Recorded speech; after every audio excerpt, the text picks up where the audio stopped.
Dios te continúe bendiciendo. Para mí es un privilegio poder compartir esta palabra de bendición titulada Ser o llegar a ser.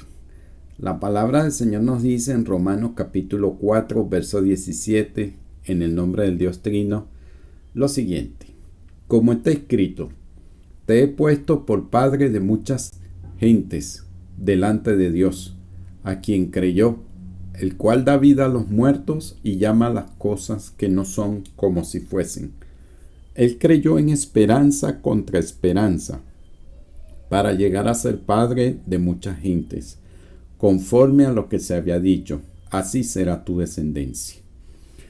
El apóstol Pablo está hablando de un personaje llamado Abraham, que primero se llamaba Abram, Padre Supremo, pero no tenía ningún hijo. Y cuando Dios habla con él, le dice, yo te he puesto. O sea, le habla en antepresente.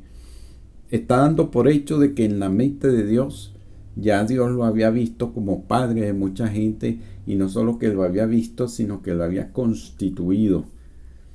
Sin embargo, cuando pasa eso al plano terrenal, dice que Abraham creyó en esperanza contra esperanza, porque habían objeciones que nacían de su propio cuerpo, parientes, familias, allegados, pero las de su propio cuerpo era impotente porque era muy viejo, y también la esposa había perdido la costumbre de las mujeres, dice que su matriz estaba casi muerta.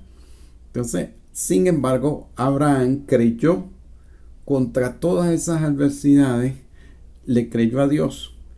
Y dice la Biblia que al creer, dice, él creyó para llegar a ser.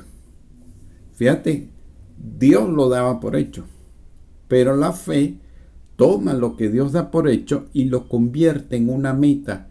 Y es allí donde surge la frase para llegar a ser. ¿Cuál era la meta?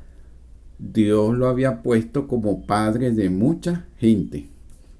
Y eso Abraham lo tomó como una meta. Lo que Dios había hecho, para Abraham pasó a ser una meta. Y así es toda palabra de fe que Dios te da. Dios, cuando habla contigo, Él te dice, tú eres sano, tú eres redimido, estás en lugares celestiales. Te habla en pasado o en antepresente. O sea, Dios lo da por hecho, por concluido. Pero para ti, si estás enfermo, si estás en problemas, tómalo como una meta, la palabra de Dios, y cree como hizo Abraham, y tú vas a ver los resultados. Te puedo decir que cuando yo creí en Cristo, yo recibí la palabra de salvación, y en una semana le estaba preguntando al Señor, Señor, además de la salvación, ¿para qué me has llamado? ¿Cuál es la misión?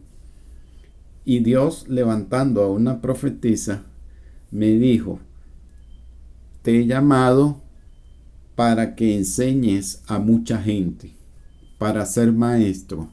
Y yo creí esa palabra.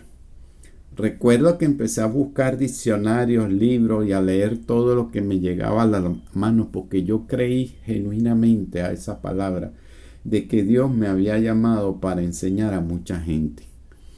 Y así como lo creí, como eso era lo que conocía, después fue que a los años me enteré de la existencia de institutos bíblicos y seminarios, pero ya yo tenía años andando.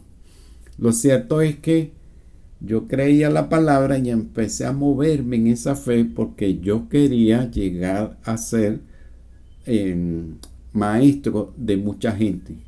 Y vinieron varios profetas y confirmaron este ministerio.